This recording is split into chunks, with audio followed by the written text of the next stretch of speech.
سالها خب با نور سینما بزرگ شدم و خب از بچگی هم در چند فیلم بازی کردم. به هر حال عاشق این حرفه بودم و هستم و فکر میکنم خواهم بود. امیدوارم. خواهش میکنم. اما هیچ وقت به آرزوم دست پیدا نکردم و آرزو من این بود که یک روز به عنوان کارگردان سینما فعالیت داشته باشم، نه کارگردان تلویزیون، چون سینما رو خیلی بالاتر میبینم و دیدم. زیباست که اینو میگید، برای که من از تلویزیون و ویدیو متنفرم. خواهش من به همین دلیل میگم. ولی خب وقتی که مجبور میشید که در مقام یک کارگردان فعالیت داشته باشید، خب مجبور میشید که لااقل تلویزیون رو انتخاب بله کاملا درست. و ما هم انتخاب کردیم. آقای سهراب شهید ثالث، سینما یعنی چی؟ چون من یکی از طرفداران مکتب سورئالیسم هستم، من خیلی خلاصه بهتون میگم سینما یعنی دروغ. جدا؟ بله. یعنی تصاویر دروغی، این که همه چی دروغه در سینما، از پروداکشن شروع بکنیم تا نتیجه آخرش. خب این تصاویر دروغین به چه صورت هست که میتونه بر روح، فکر و نفس یک انسان عمل بکنه که یا او رو بخندونه یا اون رو به هیجان بیاندازه یا این که اون رو بگریه؟ بله.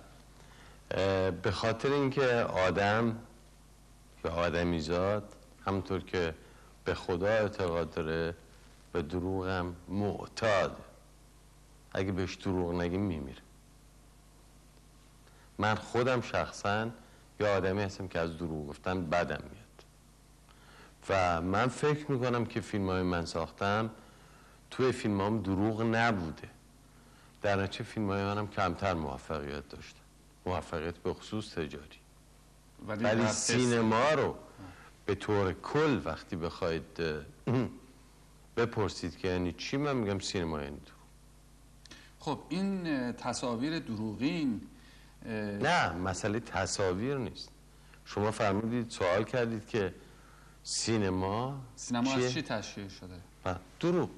میدونم، ولی این دروغ از چه طریقی ببینید مثلا به عنوان مثال برباد رفته یا تمام فیلم هایی که به عنوان فیلم های پرفروشه، مثلا تاریخ سینما، برای من تاریخ سینما یه چیز دیگه است، برای تماشاچی یه چیز دیگه است بوده. اینا غیر از دروغ چیزی رو نشون نمیدن. ببینید یک مثال دیگه خدمتتون بگم. بتمن یه چیزیست که در سینمای آمریکا اصلا زاییده شد. یعنی اگر در یک فیلمی شما چه در گذشته همین چیزایی که ما در تلویزیون اسم امریکن مووی کلاسیک میبینیم یا امروز در فیلم های اخیر آمریکایی، اگر بتمن نبود آدم خوب نبود. که این آدم ها همه یه موقعی بچه بودن، بچه کوچیک بودن. همه اینایی که رول بتمن و گودمن و اینا حرفا رو بازی میکنن و اینا هیچ کدومشون آدم های بدی نبودن. این آخوندا تو ایران موقعی که عموم سرشون نبود با ما بازی میکردن، ارکتولک بازی میکردن. حالا امروز کلی آدمو میکنن تو زندان و داغ میکنن و کابل میزنن و میکشن. پس اینی که میگن سینما میتونه در یک جامعه نقش بسزایی داشته باشه، سینما میتونه افکار یک شخص رو به طرف مثبت سیق بده یا به طرف منفی، این درست هست یا خیر؟ درسته، کاملا درسته. منتها ببینید یک سینمایی هست مثل سینمای نئورئالیستی ایتالیا، سینمای دسیکا، سینمای ویسکونتی، سینمای پازولینی، سینمای فرانچسکو روزی یا مثلا در فرانسه فرانسوا تروفو. اینا بله، ولی که اگر سینما سعی کنه نقش آموزنده بازی بکنه، تو مغز تماشاچی یک اثری بخواد بذاره که بگه ما وظیفمون به عنوان سینماگر این و این هست، اون دیگه وای بر حال من و شما. هر دومون فیلم سازیم دیگه. بله. واقعا بحث بسیار جالبی هست و از شما میخوام که اجازه بدید که تا چند دقیقه دیگر این بحث رو دنبال کنم. خواهش میکنم. تمام. خانم‌ها و آقایان، تا چند لحظه دیگر با شما خواهیم بود.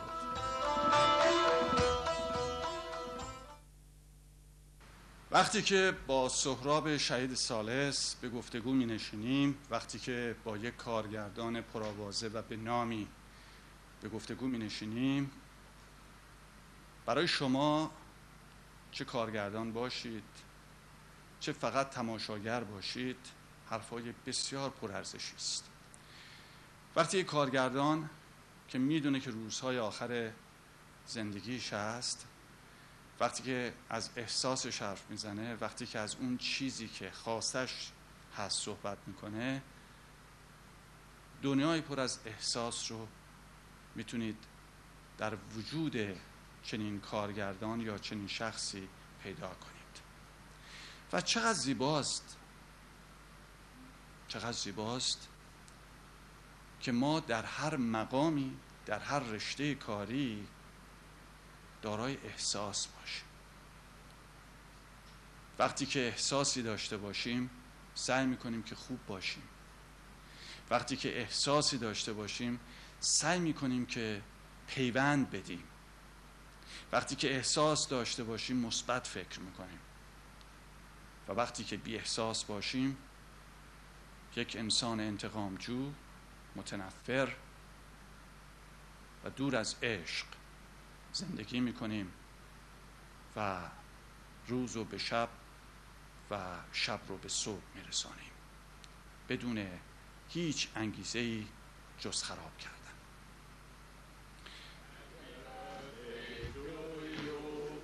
Happy birthday to you. Happy birthday. Alles gute Geburtstag.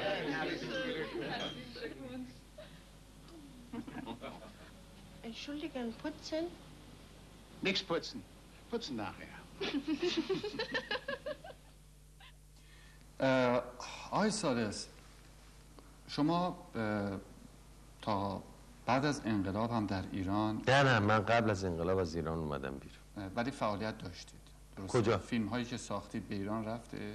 من نمیدونم، به من گفتن که تا زمانی که حجیر داریوش که دوست عزیز من بود، بله.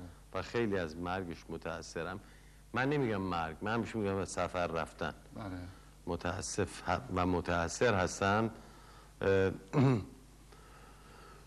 فیلم هایی که در آلمان می ساختم میرفت به ایران. یکیش مثلا در غربت بود که با پرویز صیاد تو رول هنرپیشه بله. اصلی رو بازی میکرد. یکیش تایم آف ماتوریتی بود، یعنی زمان بلوغ. و گویا فیلم خاطراتی عاشقم رفت. بعد زمان آلمانی بودن. بله همه در آلمان ساخته شد. بله. بعدش اون وقتی که حالا انقلاب یا شورش یا هر چی که بود، 2 تا از نوارای فیلم های من میدونم قاچاقی رفته به ایران و جوونا دیدن. یکیش اوتوپیاست که ترجمهش همون مدینه فاضله میشه. یکی هم گلهای سرخ برای آفریقا، آخرین فیلمم که در آلمان ساخت. بله. آقای ثالث، شما به سینمای بعد از انقلاب در ایران هم آشنایی دارید یا نه؟ نه من متاسفانه بله 1-2 تا فیلم از آقای کیارستمی دیدم. در مجموع فیلم هایی رو دیدم. بله. بعد من بهرام بیضایی رو خیلی دوست دارم. بله. کاراش خیلی دوست دارم. بله. سینماگر خوبیه. چه فرقی میبینید بین سینمای قبل از انقلاب و سینمای بعد از انقلاب؟ ببینید سینما رو در هیچ انقلابی نمیشه متوقف کرد، نظر من. و در ایران استعدادهای بسیار خوب هستند که رشد کردند و دارن رشد میکنند. اینو حتی حکومت آخوندها هم نمیتونه جلوشون رو بگیره. این نظر من.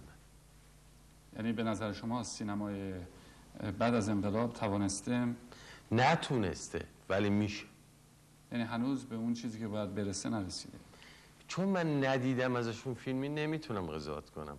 مزاحم مخملباف اصلا یک دونه فیلم ندیدم متاسفانه. متاسفم. خب کم سعادتی من. خواهش می‌کنم.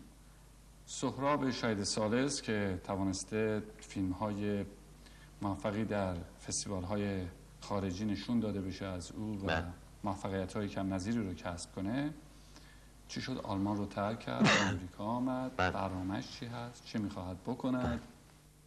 اولا من یادمه که یک بار یک خانم که خواننده اپرا هستن، اسمشون متاسفانه یادم هست، باید تو این دفتر این جیب اینجا نگاه کنم، ایشون به من گفتن که چقدر شما جایزه گرفتید؟ من گفتم من جایزه رو نگرفتم، من دادن. به خدا من نمیدونستم چه موقع میگیرم و چه موقع من دادن.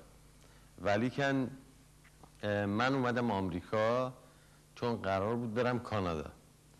بعد چون برادر بزرگتر من در پنسیلوانیا زندگی میکنه رفتم اونو ببینم. یک بیماری مختصری داشتم، اونجا موندم 2-3 ماهی. بعد گفتم حالا که آمریکایی و تو آمریکا هستی و حالا که میگن هالیوود آمریکا اینجاست، بیا یه امتحانی بکن.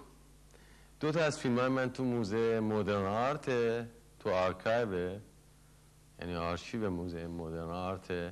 یه فیلم منم در سال 1984 همون مدینه فاضل اوتوپیا رو تو سینماهای اینجا نشون دادن و آمریکایی بدبخت رفته $7 داده فیلم و بلیطشو خریده رو رفته دیده در تمام آمریکا. در چه گفتم خب یه امتحان کنیم دیگه. یک سناریو نوشتم به اسم Sundays Off، یک شنبه ها تعطیل، و فیلم آمریکایی است و تازه 3 هفته پیش دادمش دست تهیه کننده های آمریکایی. منتها من با هالیوود هرگز کار نخواهم کرد، تهیه کننده سینمای ایندیپندنت هستن، 5 تا هستن. به چه دلیل با هالیوود دوست برای نداری؟ اینکه در هالیوود اونا به شما دیکته میکنن که چه جوری کار کنید. بحث بسیار جالبی هست و از شما میخوام که اجازه بدید که تا چند دقیقه دیگر این بحث رو دنبال کنم. خواهش میکنم. تمام. خانم‌ها و آقایان، صحبت‌های بدون سانسور هست. این صحبت‌های زنده یاد سهراب شهید ثالث هست. وقتی که یک کارگردانی در مقابل دوربین می‌نشینه و صحبت می‌کنه، یک وصیت‌نامه است و باید هر آنچه را که گفته میشه به نمایش گذاشت. ایدئولوژی، طرز تفکر، خواسته ها، آرزوها، همه و همه به این صورت ارائه میشه. اگر بخواد کوچکترین سانسوری یا برشی در این قسمت ها داده بشه، درست مثل لباسی خواهد بود که یک خیاط حرفه‌ای پارچه‌ای رو برشی نداده باشه و وقتی که به تن میکنی یک آستین بزرگتر، درازتر از آستین دیگر خواهد بود. در نتیجه آنچه را که میشنوید صحبت‌های بدون سانسوری است از زبان یک کارگردان به نام، کارگردانی که آرزو داشت که به آرزوهاش برسه و این زمانه است. خب سالم رو با شما از اینجا آغاز میکنم. آقای سهراب شهید ثالث، میشه بگید که کامپیوتر در سینما آیا تونست کمک بکنه به این هنر هفتم یا اینکه خیانتی بود که زایده شد؟ یعنی سینما رو از واقعیت به دور برد؟ نه، به نظر من خیلی از کارهایی که قبلا روی بلو اسکرین یا چیزای دیگه میشد کامپیوتر راحت کرد، راحت تر کرد، بنابراین از این نظر خیانت نکرد. ولی من حیرتم از اینه که فیلم های سیاه‌سفید رو الان اخیراً دارن رنگی میکنن. اون احمقانه است. اون به نظر من درست. یعنی کلاسیک بودن خودش رو داره دست میده. نه، کارگردان مرده اون زیر کرما خوردنش و بعد فیلمشو که سیاه‌سفید ساخته، زمان که فیلم رنگی هم بوده. بله، ولی خاصه سیاه‌سفید به صورت رنگی دهن. خب برمیگردیم به سینما، بله، به هنر هفتم. شما فکر میکنید که در سال 2000 سینمای ما باز هم یک سینمای تجاری خواهد بود یا به طور کلی در دنیا؟ بله. یا اینکه سینما عوض خواهد شد و پیام‌آور پیام‌های متفاوتی خواهد بود؟ من خیلی عذر میخوام که این جواب اینطوری بهتون میدم. باید در سال 2000 مردم، اونایی که ببینید اگه شما تماشاچی نداشته باشید هیچ که نمیره تو سینما، مردم چجوری فکر میکنه؟ مردم چطور فکر میکنن به نظر شما؟ بله، وقتی که مردم در سال 2000 جور دیگه فکر کنن ممکن تمام سالن سینما خالی باشه. اگر عاقل